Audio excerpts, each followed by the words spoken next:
All right. So, men, I challenged y'all a couple weeks ago that you need to be able to teach, right? Apt.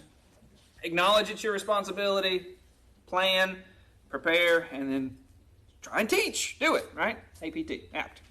I'm not a good speller. You can ask my wife, but I can get that one. All right. So, in teaching, you got to give the basics. That's where you got to start. Sometimes you have to do that in as simple as way possible. Sometimes there are complex subjects that feel overwhelming, and you just got to work on it. And the Scripture says line upon line, precept upon precept. And so, if I don't say anything new to you today, I do not apologize. You need to be reminded, and I have a duty to teach. And so we're going to start with, this is going to be primarily teaching. There's some sermons that they feel more like sermons, some feel like teaching. This is going to feel more like teaching, probably. Maybe the Lord will bless, and it'll get, just to be a real encouragement to you. Please don't check out on me. All right? This is not dry stuff. It may feel like it. And we could talk about theology. Theology is the study of God. That's what theos is in Greek. Remember my little, thank y'all for that little Greek grammar book you gave me at your house and you moved like that. I'm enjoying the hound out of it. It was written back in the 40s, and it's about teaching yourself. That's the way it's structured. And so, but I've made a lot of connections. Not that I know Greek by any stretch. I'm learning. But it's been very helpful. And so, we all got room to grow. I got room to grow. So, I'm going to read a statement to you. This was found in the Oxford Dictionary. Can you imagine this being written in a dictionary published today? All right. It's a quote. It says, both the elect and the non-elect are born into the world in a state of total depravity and alienation from God, and can of themselves do nothing but sin. You imagine finding that in a dictionary published today? I'll read it one more time, and then we're going to try and unpack that statement. Both the elect and the non-elect, they're acknowledging the election exists. That's more than most folks will do today. Both the elect and the non-elect are born into the world in a state of total depravity and alienation from God, and can of themselves do nothing but sin. I agree with this statement. So, if you were to teach somebody, could you define total depravity? I can give you one definition. We'll start with that. We can work from there. The innate corruption of human nature due to original sin. That's a good definition. If you know what original sin is, and you know what the word innate means. And what do we mean by corruption?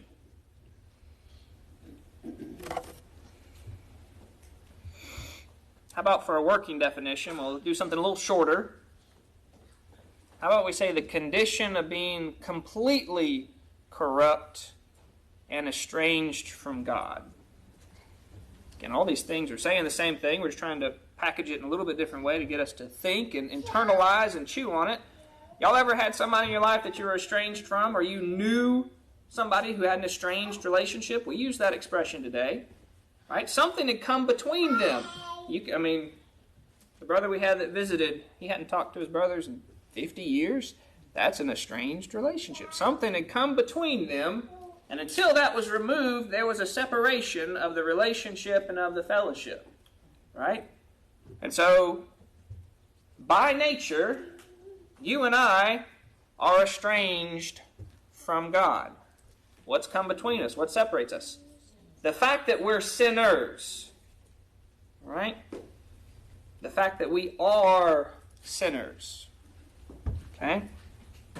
And we are in a state, naturally, our default, where we start from, of being completely corrupt. And we're going to unpack that and look at that more as we go through this morning. It's one of those things, there's so many things to talk about, you don't really know where to start. You can't really explain this without having it over here. And so we're just going to jump into it. And we're going to start with a question, total depravity, so being completely corrupt and estranged from God. How did we get here? let's start there. All right? Our big definition used due to original sin. Let's go look and see what that is a reference to. Using very specific terminology is good. When I was a lawyer, we used very specific words and very specific meanings to convey very specific information to other people who knew exactly what those words meant. It works very well. But if you're talking to others who don't know exactly what those words mean, or they're used by different people differently, then they're not as helpful. And you need to be able to go back and say, what are we really talking about? Don't use the short code word if the code is not translating accurately to whoever you're talking to. And so sometimes we get in trouble because we say one thing, let's say, I was saved by grace. A lot of people say that expression, and they have a very different understanding about what that means. So, how do we get here? This is referring to the doctrine of original sin. We go all the way back to Genesis, right? Genesis chapter 3 is where it all really goes down. It was set up in chapter 2. God made man. God is the creator. We agree? Okay. He formed him from dirt. Y'all ever feel real high about yourself?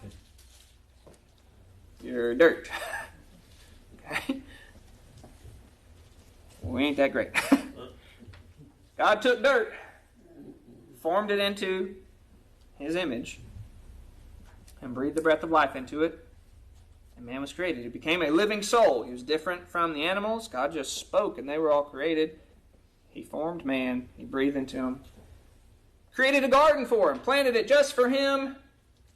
He was to tend it and till it and work it, and he was made good. Very good. God's work was perfect. It was without flaw. He gave man one instruction. You may eat of all the trees of this garden freely, but of that one right there, the tree of the knowledge of good and evil, you may not. You are forbidden. We talk about sin. Sin is rebellion against God.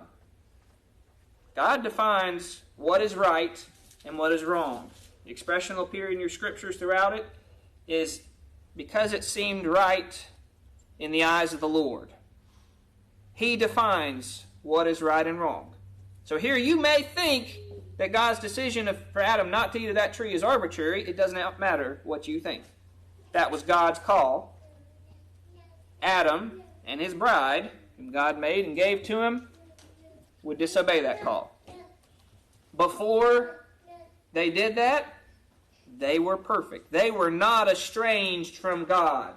God would commune with them. They would walk together in the cool of the garden, right? There was a perfect peace and unity and harmony. And Adam and Eve sinned. Now, Eve and Adam both had the same activity that occurred. But Adam, as the figurehead for the whole human race, his choice to rebel against God willfully, there's no element of ignorance in here. He knew what was told, and he did the opposite anyway. Eve was deceived. He was not. He chose to obey against God, and so God told him, in the day that you do it, you shall die. And from that moment, he began to physically die, and ultimately he would. Before that moment, death was not a part of the world. All right? There were no carnivores. All the animals were created vegetarians. All right? Men were not authorized to eat animals till after the flood. And it wasn't until after the fall that there was the first death, which was the killing of an animal to give skins to cover Adam and Eve. Right? So they ate. They are immediately estranged from God. His eyes are far too pure to behold sin. Does that mean he can't see us? No. God sees everything. God knows everything. He's not ignorant. There's not a limitation on him, but he will never look at sin and hold it in approval. Never. And so what happened with Adam and Eve is that there was an immediate change in their relationship with God. There was a gulf that had been put in between. That was the gulf of sin. They were now sinners. Their nature changed. Whereas there had been perfect peace and harmony, you have a reaction of fear. She took of the fruit. Her husband also he did eat. I'm in verse 3 and 7. Their eyes were open. They knew that they were naked. They sewed fig leaves together and made themselves aprons. They heard the voice of the Lord God walking in the garden in the cool of the day, and they hid themselves from the presence of the Lord. He calls on them. He says, I heard thy voice, and I was afraid because I was naked, and I hid myself. So where there was perfect peace and harmony in the relationship with God, now you have fear, you have shame, you have cover-ups, you have lies. And then you're going to have deflection of, well, it really wasn't my fault, God. The woman that you gave me made me do it. Right? You've got self-justification. You've got passing the buck. You've got all these elements of our sin nature showing up immediately. Okay? Because of that event, this is what we refer to as original sin. The first sin, Adam was your representative. You weren't there to get a vote, but every descendant from him thereafter has that same estrangement, separation, alienation, whatever word you want to do, that separates you from God the Father. Okay? Every human. Romans chapter 5, verse 12 is as clear as it can get. If you were to explain total depravity, where does it come from? You start from the garden, and then you go to Romans chapter 5 to say, and here's how I know.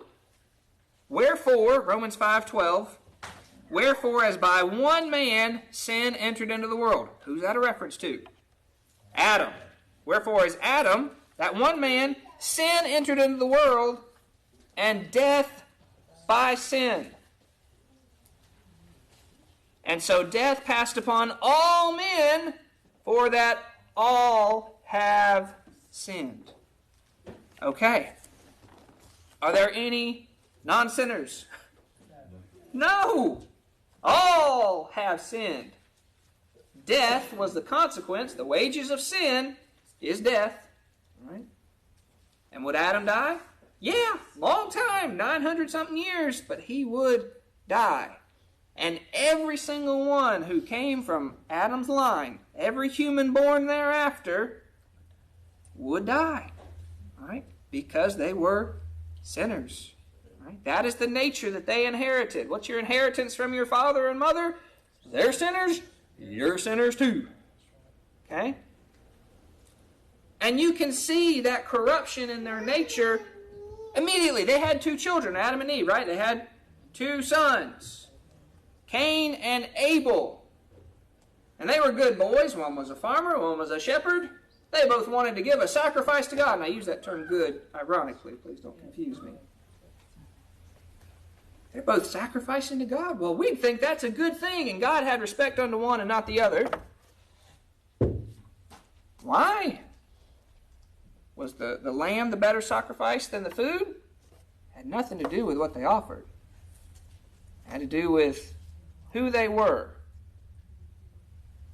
One was righteous and had faith, and those were not of himself, and the other did not.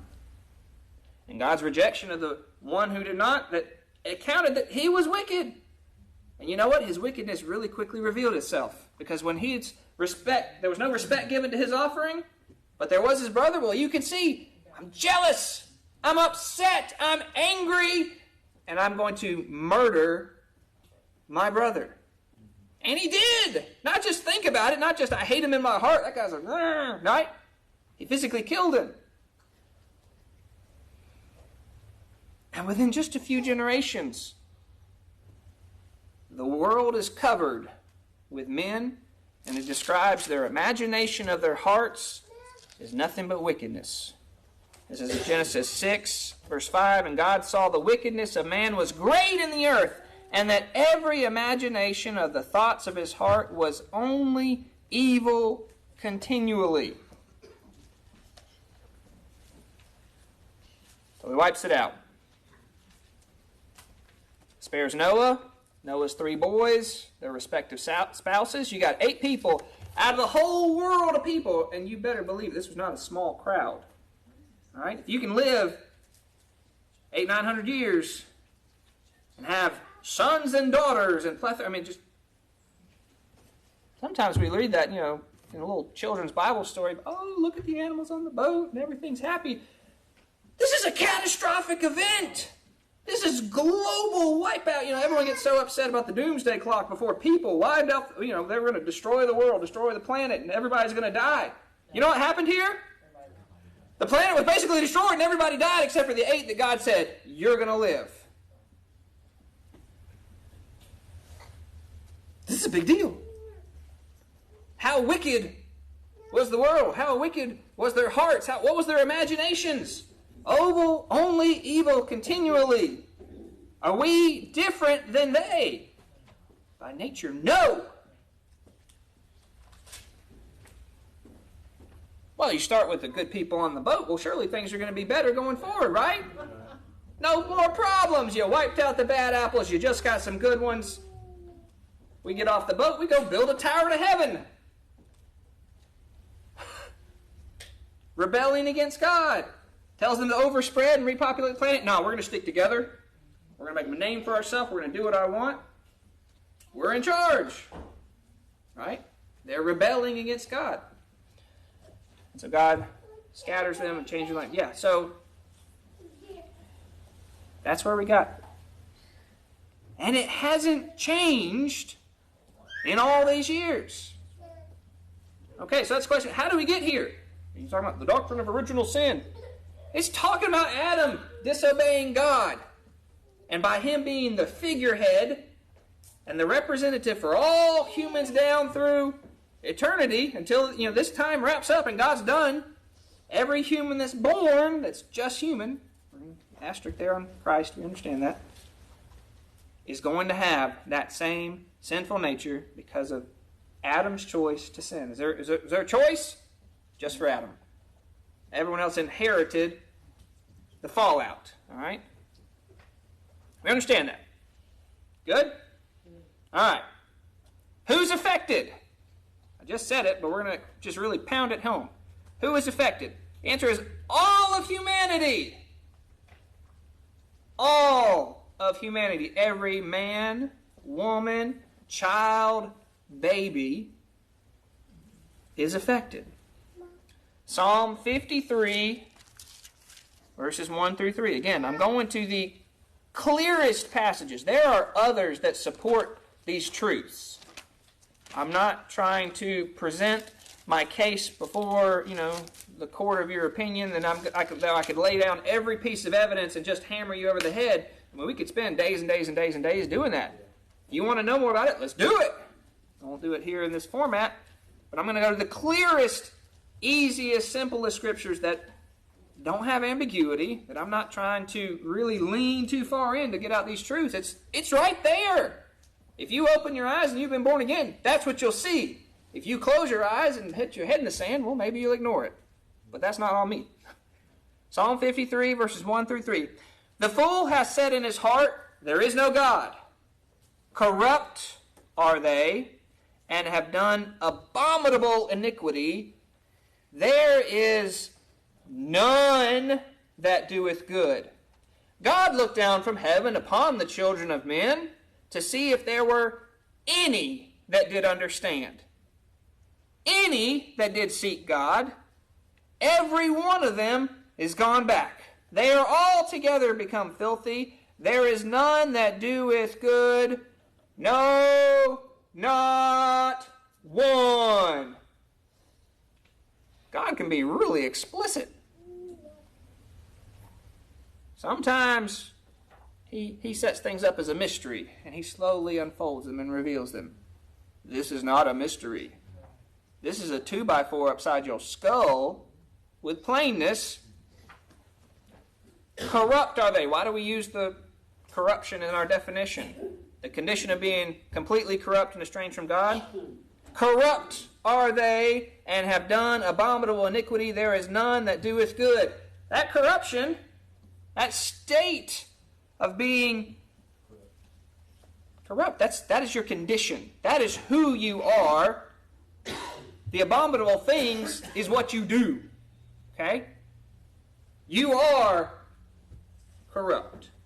By nature, every human is corrupt. And they do abominable things. You sin because you are a sinner. All right? Abominable. Loathsome. That's a fun word. Detestable. Abhorrent. Who's detesting it? Who loathes it? Who abhors it? God. It's His standard. Who's affected? Everyone. Everyone. And by nature, we're all saying there is no God. We're all those kings rebelling against God. We're going to cast off the cords. He doesn't rule over me. I am my own God. I can do what I want. Corrupt are they, and done abominable iniquity. That's the action, the sin. There is none that doeth good. Who doeth good? None. None. Now, you want to know how explicit God is about making sure that you get this point? Flip over to Psalm 14. I'm not going to turn there, but you just take a glance at it. It's almost a word-for-word repetition of Psalm 53. So not only does he repeat himself over and over within this psalm about what is man. He's corrupt. He does abominable iniquities. There's none that doeth good. He looks down upon the children of men and sees that they are all gone out of the way. There's none that understands. There's none that seek God. They are all gone back. There's none that doeth good. No, not one. Who's affected? Everyone. This is foundational. You say, well, Brother John, you're kind of hammering this. Yeah, I am. Because sometimes we ignore this and act like something's different. Right? We put a standard of good. Well, somebody's doing something that I like, and therefore they are good. That ain't it. Right? The standard that God sees is that everything we do by nature is sin. Without His intervention, we're not capable of doing anything but sin. There's none that are seeking after God on their own.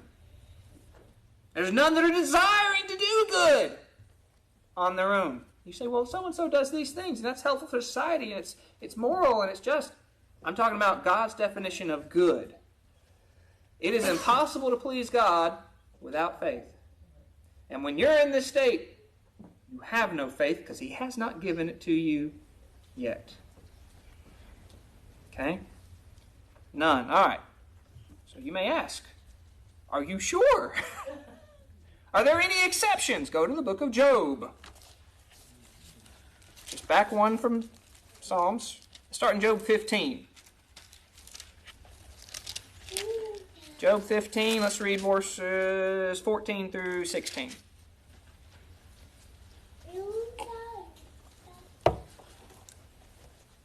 This is Eliphaz speaking, and Eliphaz is, one of the miserable comforters, and you've got to be careful when you're reading that, because sometimes they're saying things that aren't necessarily straight and just right and proper.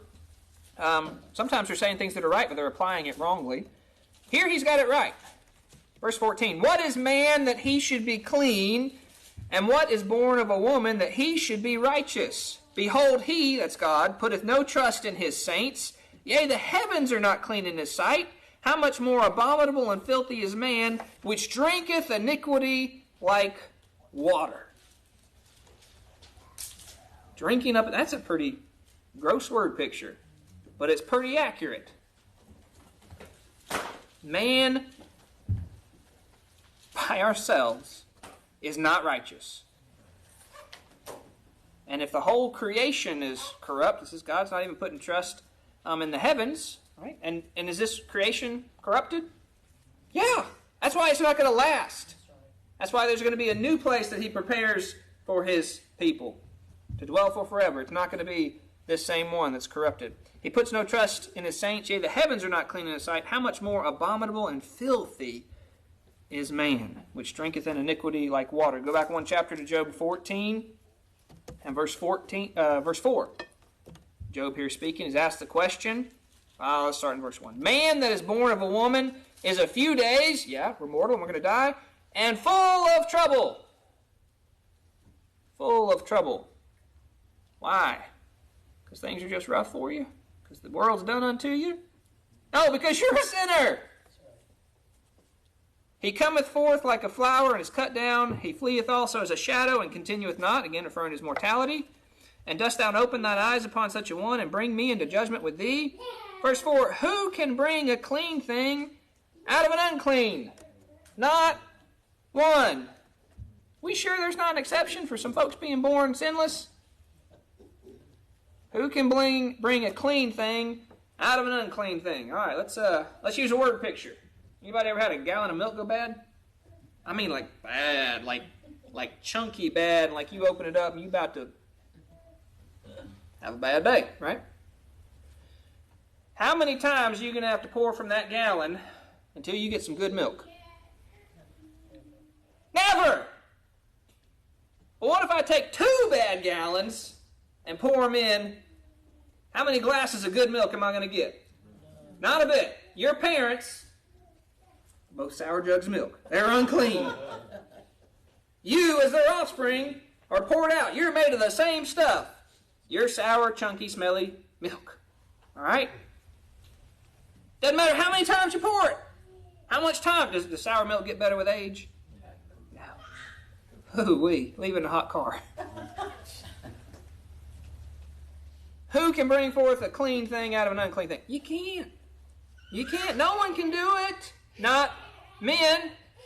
Great line from Jesus, though. With men, it's impossible. With God, all things are possible. Right? He creates something new. Can't make it clean. How about this? In the Old Testament, there was a distinction between the unclean animal and the clean animal, right? One you could eat, the other you could not. All right? How many donkeys are you going to have breed together? Donkey and donkey, and they're going to produce a sheep. Donkeys are unclean. You cannot eat them. How many times are you going to have a clean animal produce from those two? Never! Unclean, unclean. Your mama, your daddy. You a donkey.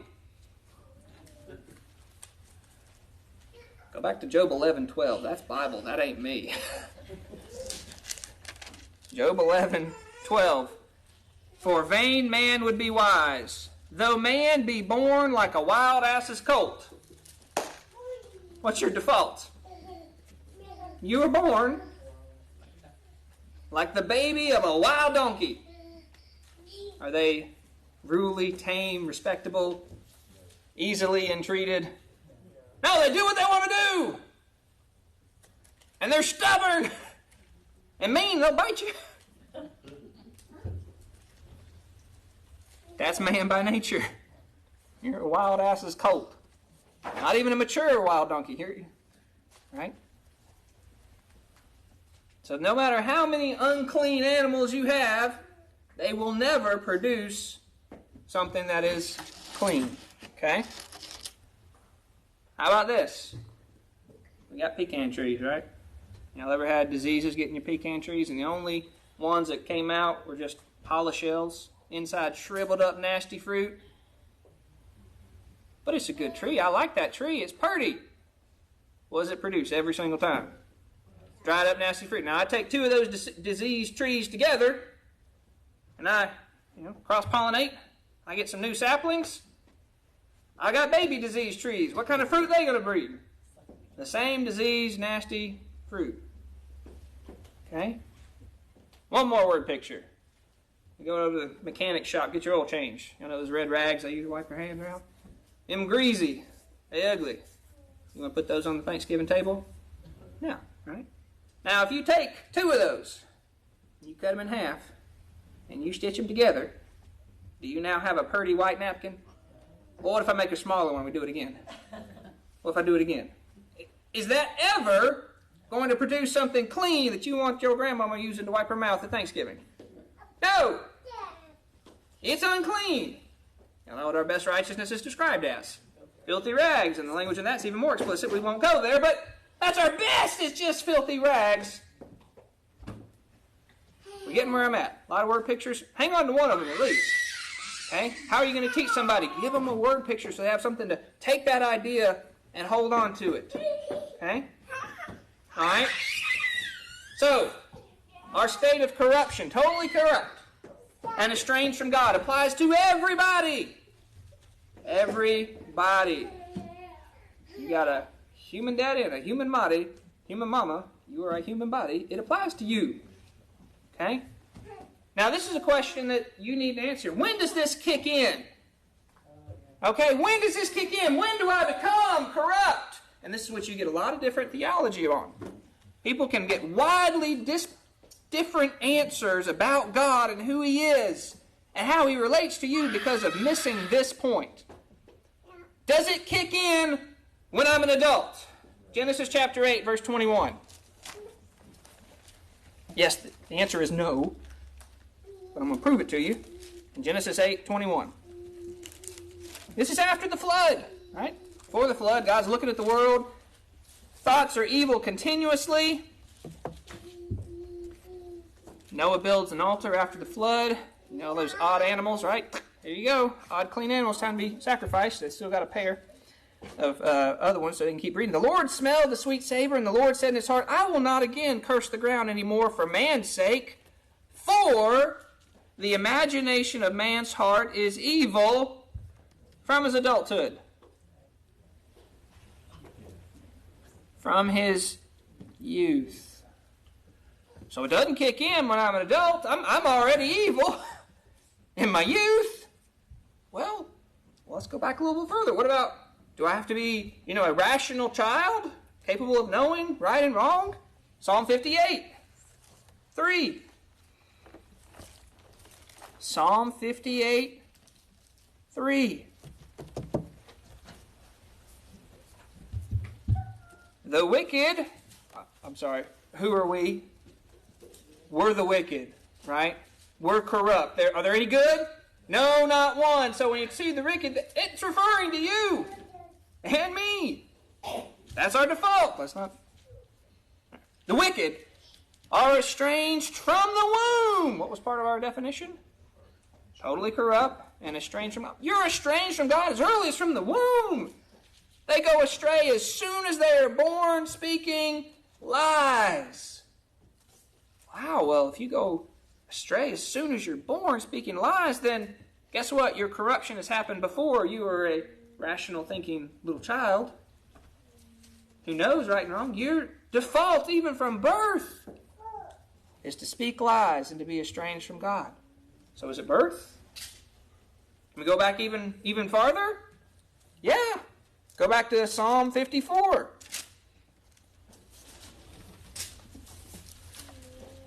No. That's not what I want, is it?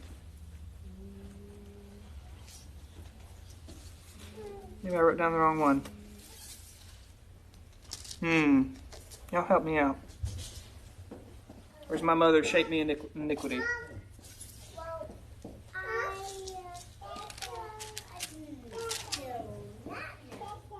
Well, y'all know what I'm referring to.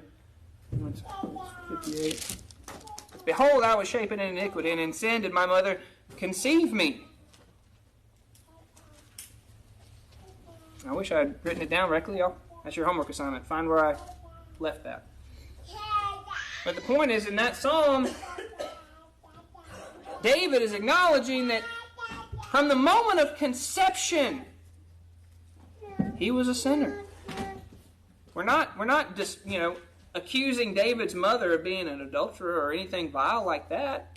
It's not her sin that he's, referring to. It's the fact of who he is. That he was conceived in sin, because you have sinner plus sinner always equals a new sinner. Right? Psalm 51. 51, 5. Thank you. Behold, I was shapen in iniquity. It's forming. Right? You have the idea of the baby, right? Inside a womb. It's still a baby. Call it whatever you want. But it's a baby. While it's still being formed and growing, it is still in iniquity. That's its state. You've got unclean rag, little piece of unclean rag. As it's growing bigger, it's still unclean. Okay? From the earliest moment of life, when you're created, you are created a sinner. And you know what? I know that because you're subject to death. Right? People want to get upset when you talk about little babies being sinners. One that's born in the womb. If it wasn't a sinner, it wouldn't die. Is that hard to think about? Yeah. Is it any harder for God to save a baby in the womb than to save an adult? No harder. Does it involve any more involvement or action or participation from the baby in the womb than the adult? It doesn't. Because in this state, you have no involvement. The only thing you contribute to your salvation is the sin. That's it.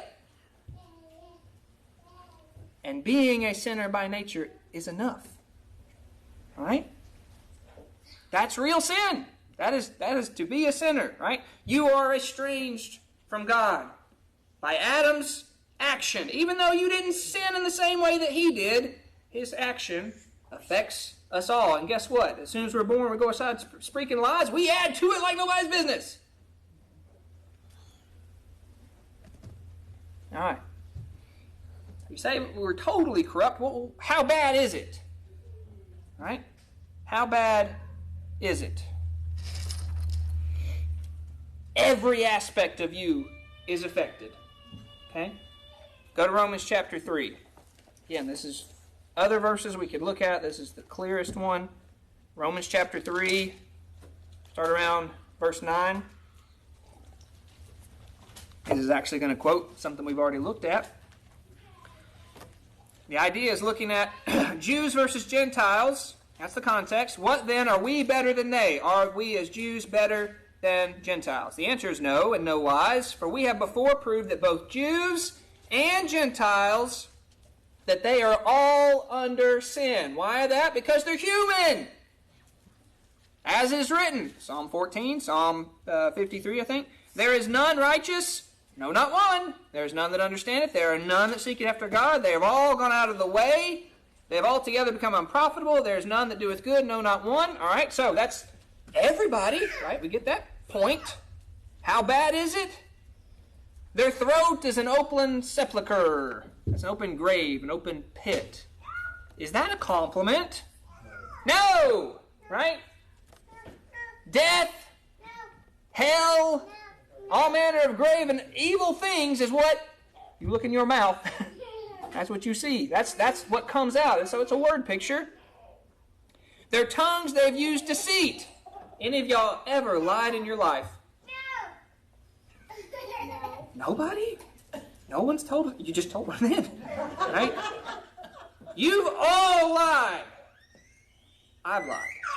You've all said something that wasn't completely true. You withheld some key bits of information. Sometimes you just flat out, the sky is red.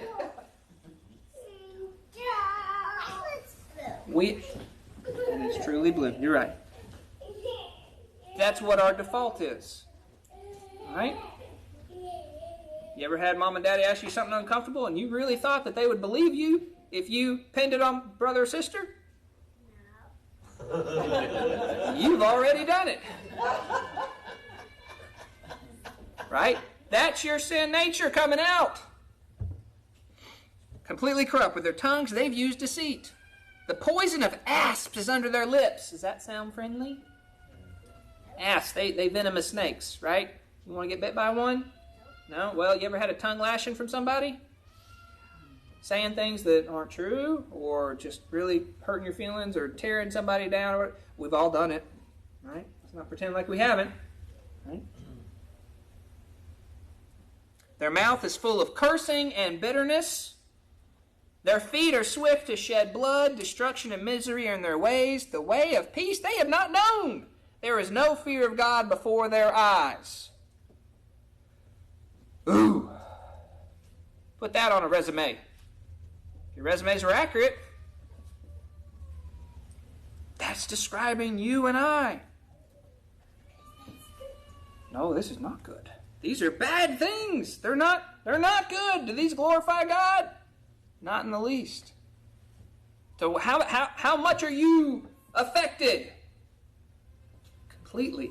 I mean, you got your head, your mouth, your hands, your feet, even your heart. Right? Jeremiah 17:9. Y'all know it. The heart is deceitful and desperately wicked. Who can know it?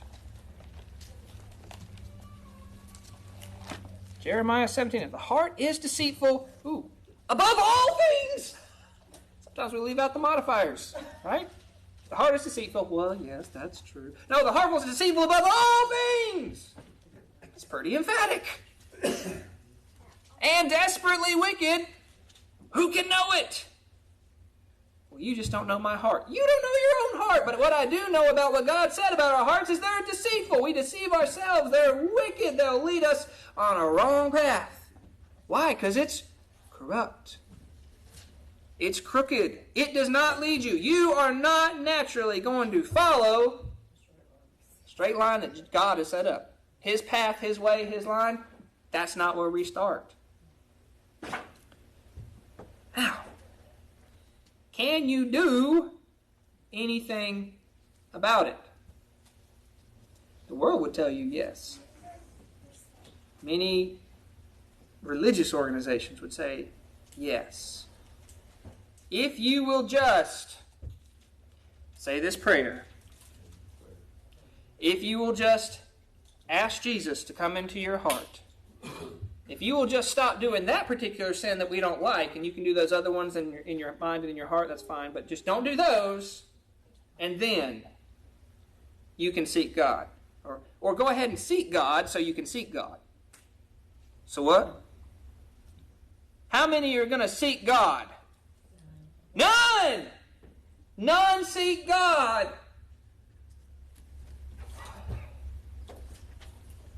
Is there any skill that you can use? Any talent? Any sacrifice you can make? Any choice? Is there anything you can do to take you out of this state of being estranged from God and totally corrupt? No. And that's really the key to what we believe.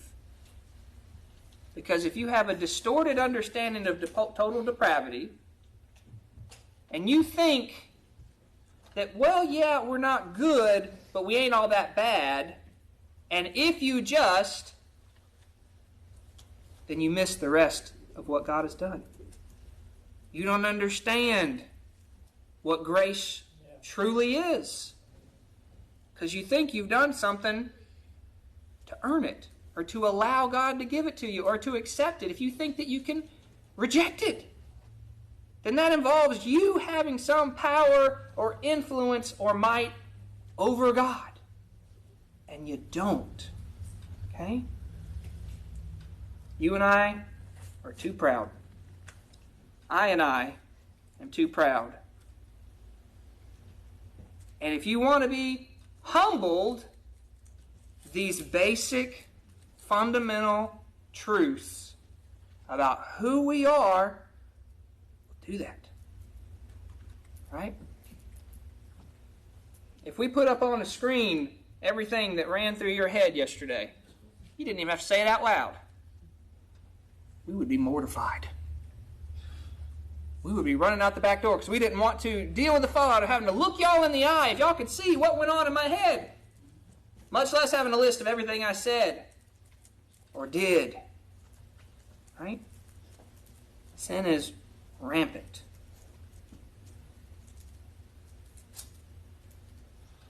And yet, God still chose to love you. So, if you can't do anything to change that state, that's why the expression is used in Ephesians of being dead in trespasses and sins. That's another expression of total depravity. It reflects the relationship between you and God, as far as you're concerned, it's dead. Right? If you've got an estranged relationship with your brother out in Texas, you ain't seen in 50 years, if you'll swallow your pride and go say, I'm sorry, odds are whatever's between you can be resolved. Right? If one of you just, reaches out, then the odds that both of you will come together. Right? You have no ability to reach out to God because you can't remove the problem. Right? You're still fundamentally a sinner. You can't change that. You cannot become fresh milk. All right? This is what Jesus was expressing in John chapter 3 about the necessity of a new birth. It just blew Nicodemus' mind. He's like, what are you talking about? And Jesus is like, you're a master in Israel. Don't you understand these things? Jesus speaking in John chapter 3, verses 5 and 6. Verily I say unto you, except a man be born of water and of the Spirit, he cannot enter into the kingdom of God. That which is born of the flesh is flesh. That which is born of the Spirit is spirit. And go back and get 3 too. Except a man be born again, he cannot see the kingdom of God. To be born again means to be born from above. That's the Greek behind it. To be born again, he's saying, I'm taking something that was corrupt, and I'm creating something new. Okay, you're created a new creature. It's described in Ephesians 2. Created unto good works, that you should walk for them and please Him. We'll look at that specifically later. But He, by the Holy Spirit, is what gives you new birth. If you have to be born again, does that not reflect on what you were before? You were in a state of corruption and dead. Dead in trespasses of sin. So, that which is new, God's not taking that spoiled milk and say, all right, now it's good milk. He's creating something new within you, a new creature. And it's good. And it doesn't spoil. And it doesn't expire. All right? Instead of that greasy rag that you start from, He's giving you something in the Spirit. It's a new spirit. That which is born of the flesh is flesh. No matter how many times you have flesh procreate, it's only going to produce flesh. But Him by the Holy Spirit is giving you new life, which He will do for every single one of His children of God. Whether it's on their final moment before death, thief on the cross, or while they're still in the womb, John the Baptist, and somewhere in between, He's going to give them new life. Who's the one doing it? Him, because He's the only one who can do anything. You can't change that state. So giving you new life is His gift. And it's an operation of the Holy Spirit. You didn't have anything to do with it.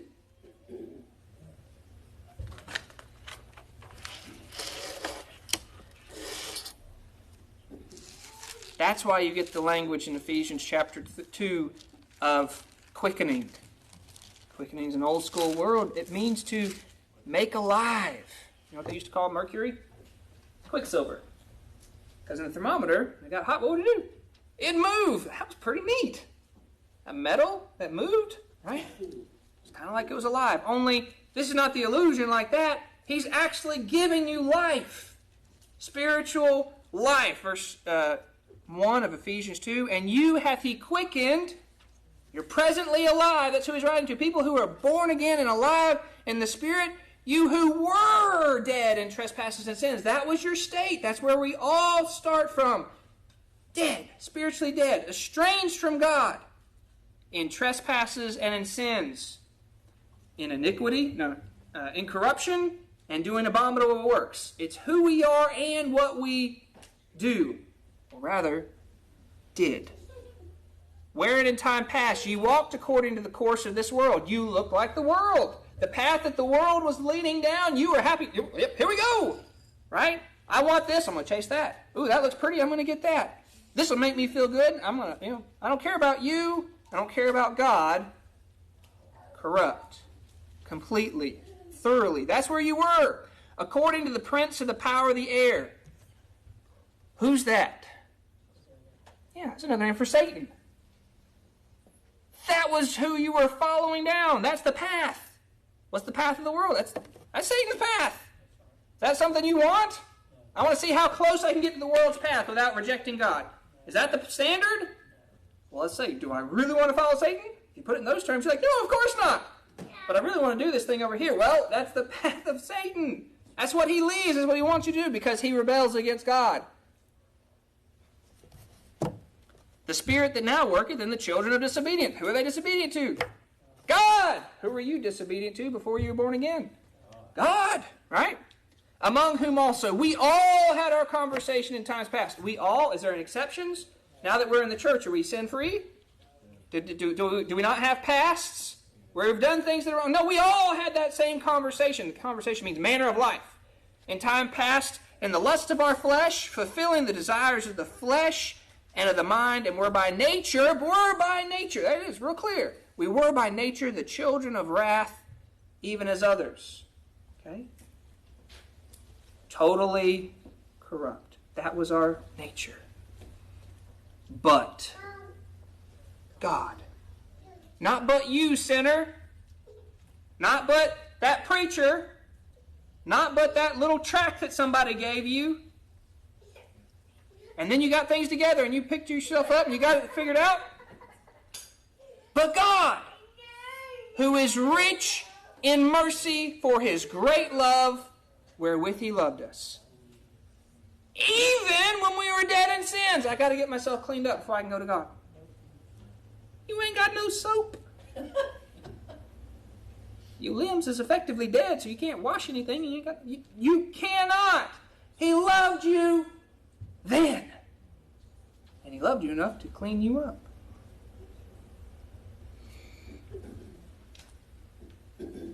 That's what Christ came to do. And that's what he accomplished. How are we different than every other group out there? We believe that Jesus did what he set out to do. Fully, period. That's as simple as it gets. Jesus came to save a people. He saved a people. Hooray for the Savior. Hooray for the people. It works out really well for them. Now live in that truth. Real world impact. Having this understanding of this basic principle. And you say it's basic. If I were to ask y'all before this to say, give me a definition for total depravity. I'll wait. You got some verses that you could point me to show that? Unless you've been studying it in advance this week, it might have been a hard question. But this is something we got to go. We got to know, internalize, and to be able to teach. Right? But this has a real world impact. Okay? Let's ask a question. How can people be so awful to each other? Sister Sarah has to see things in her role at CASA that would curl your toenails, that would leave you under the sheets crying because of how awful people are to each other, to children, to the elderly. Ain't had to do grand jury duty. Make you want to move. There's nowhere you can move to. If you understand this, you understand the question of why are people awful to each other?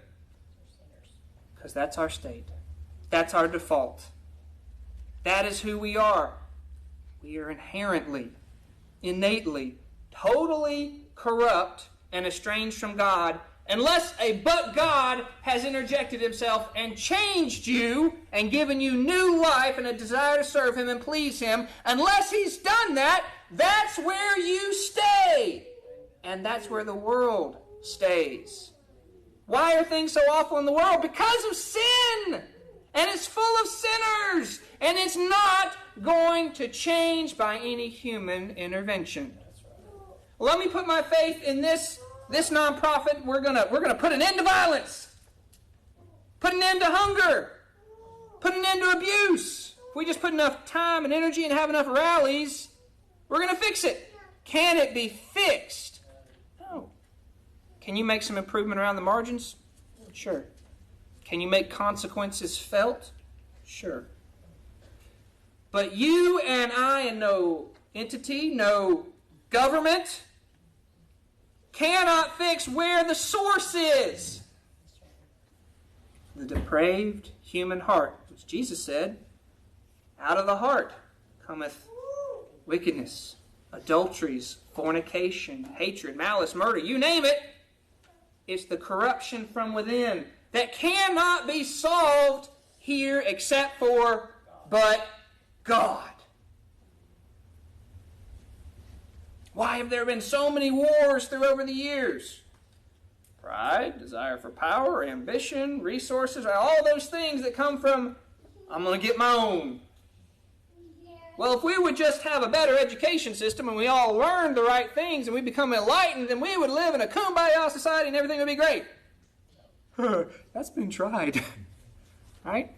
Y'all go look up how compounds and utopias turn out. They fall apart. Because you know what's contained within them? A bunch of sinners. Right?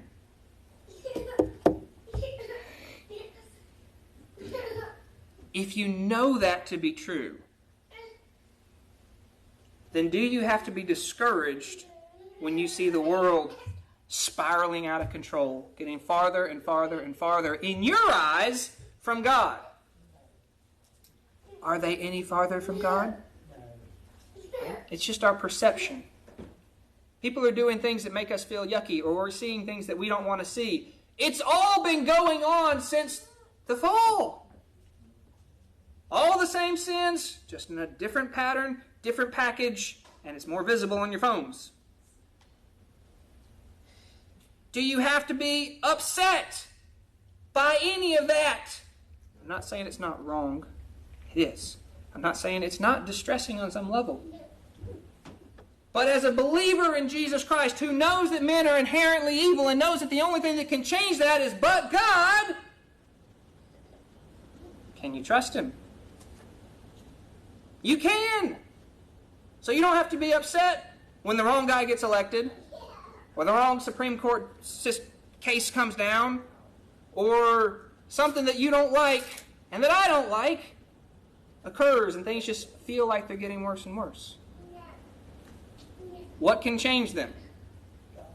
God changing hearts. What's something that I want you and I to be passionately praying for the rest of this year? Right? We got those first Wednesdays where we've set it aside and none of us really participate, right? We kind of give it a hem and haw. Y'all were really diligent about it when you were praying for a pastor, or something tangible that you were looking for and needing and wanted God to answer. All right? And that was good. It's acute. It was targeted. I want us to be just as passionate about something that's bigger. All right? Two-pronged. Prong one, I want us to be praying that there will be a hunger for truth. All right? There's a lot of things you can fill your time and energy and your money and your mind with, and it's fluff. It's like having cotton candy. Melts in your mouth, does you no good. Right? And people fill their lives up with it. And we fill our lives up with it. But we have access to the truth. That which doesn't change, and that which talks about the God who loved us even when we were in that gross, vile, corrupt state. Let's be praying that in our communities and across the nation and world alone, that there will be a hunger for truth. And that God will change hearts. Can there be, a great awakening? There's a time when there's been cycles through history where God moves and men's hearts are changed. And there's more people whose hearts are changed. Are there always going to be a remnant? Yeah. Does that remnant have to be so small? It's up to God. Right? But it could be bigger. Right? Because there's a hunger. And the Lord has already intervened. And guess what? You find someone like that, you got someone to talk to. You got something good to say. You can't make anybody hungry. That's right. Just can't. You cannot change their hearts. You just can't.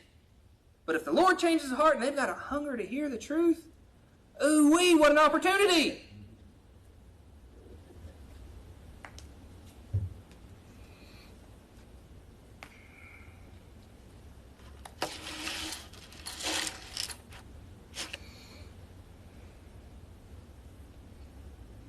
We talked about amazing grace.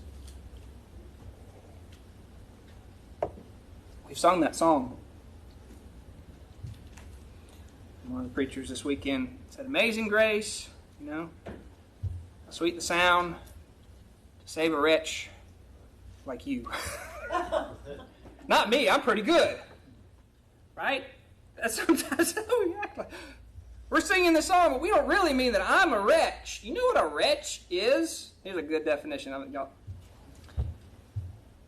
A vile, sorry, despicable person of reprehensible character. That sounds like it'd be the song about the Grinch, right? It saved a Grinch like me, right? Vile, sorry, despicable person of reprehensible character. And if you don't know the truth about total depravity and you don't understand where God saved you from, you don't know that's you. That's me. That's every single child of God. Romans chapter 5, verses 6 through 8. Romans chapter 5.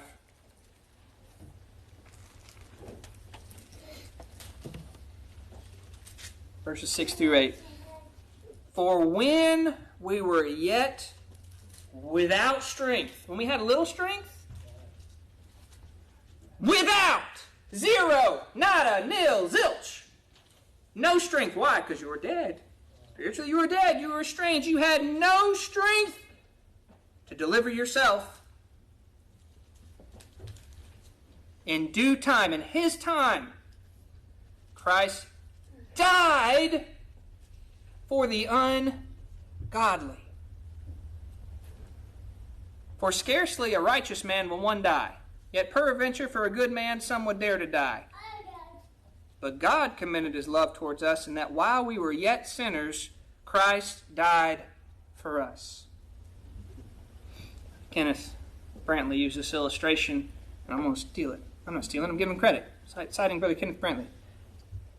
The list that you and I have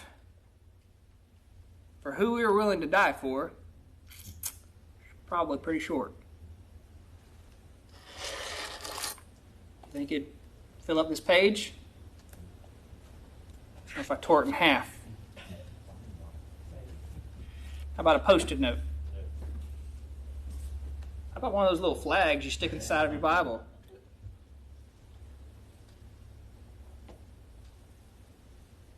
Scarcely for a righteous man would one die. Yet how many of us are willing to trade one of our kids to save someone's life? That's a little higher standard, isn't it?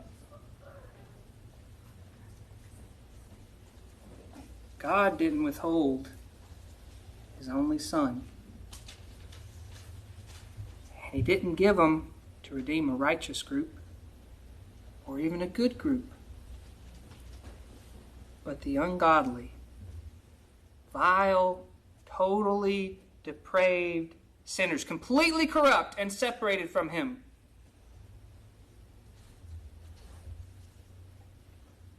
We've sinned against God. That's who we offend. This is going to be a hard word picture, and it may not be appropriate, but I'm going to say it anyway. Imagine someone came in and killed your spouse. They're on death row. And you take your child down there and say, we're going to make a swap. I'm going to get that one out, and I'm going to let my child die in his place. You're like, I couldn't do that. If you're honest, you say that. I couldn't either.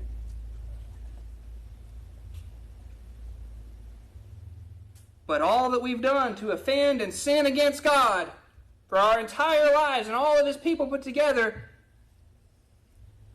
He went down to that death row and took them out and put His Son in their place. And the Son went voluntarily, knowing it was His Father's will, to save those people. If you don't understand this doctrine, you don't understand how amazing grace is. It's not just, I was a little bad and I needed a little sanding. You know, I got like a little teaspoon hole that I need to fill up, right? Get your little teaspoon, just put a little goodness in me and then I'm good, right? Y'all, we're like the Grand Canyon of wickedness that needed to be filled in, and then a mountain of righteousness was put upon it. You couldn't do it. But that's the depth of how bad and low we are. Why do we get upset when other people judge us? Because we think they don't think highly enough of us. You know what we need to do when we're thinking about that? Think lower of ourselves. If they really knew you, they'd think a lot lower of you. But we're really good, like Adam and Eve, of trying to cover up sins to ourselves and ignoring them. Folks are judging me. If folks really knew me, they'd have a lot to judge. Right? I mean, I want y'all judging each other. No, I want you thinking about, where have I come from?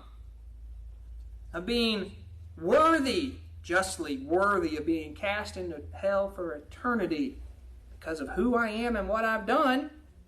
And while there, all I could say is, holy, holy, holy, thou art a righteous God. And I've been plucked up from that, from the depths of hell, where I should be, to be adopted into the family of the King. What did I do to deserve it? I did everything not to deserve it. I gave God every reason to cast me out and reject me by who I am and what I am and what I do. But God, He put His love upon you, and upon you, and upon you, and upon you, and upon you, and upon you, and upon you, while you're yet sinners and ungodly, and gave His Son for you, and created within you. He tells you about this by revealing Himself to you by His Holy Spirit, and gives you new life and gives you a new nature that now desires to please Him. The idea that the world says about saying these prayers and asking Jesus into your heart, if you have the desire to do that, He's already there. Just acknowledge it. Now, do you need to acknowledge that He's the Lord and you need to bend your life and submit to it? Yeah, we call that conversion. We call that, I know who He is. Now I got to do something to live in accordance to His will. That doesn't change who He is and what He's already done for me. I'm alive. I know what He's done because I'm alive. He's there. If you can learn what total depravity means, and the rest of these doctrines that we hold and value, they fall into place. If you don't have this one down, you can be led astray by sticks and stubble and inferior things that aren't truth, because you don't have this foundation laid. If it's slanted, if you're just a little, if you're mostly bad, if you're mostly dead, you're dead. Right? Jesus has given you this offer. If you will just accept it, you're there in the box in the coffin. Here, take this peppermint from me. If you do, you can get out of the coffin. We don't have to take you to the cemetery. Here. Same response every time. Why? Because they're dead! But this truth gets squishy to people. Instead of being a firm foundation, it becomes, sludge. Don't build on sludge.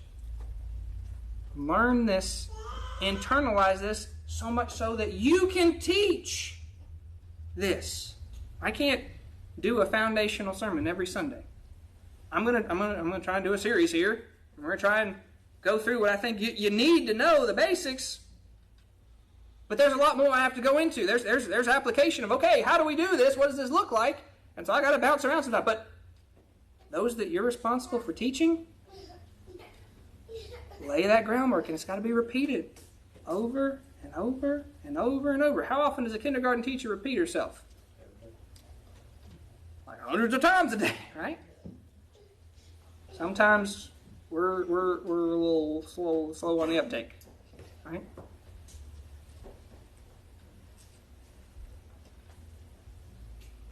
Is this worthy of your time?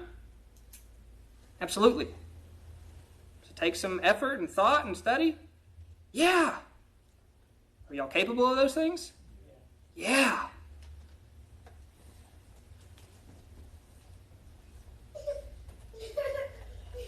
Thank the good Lord for you.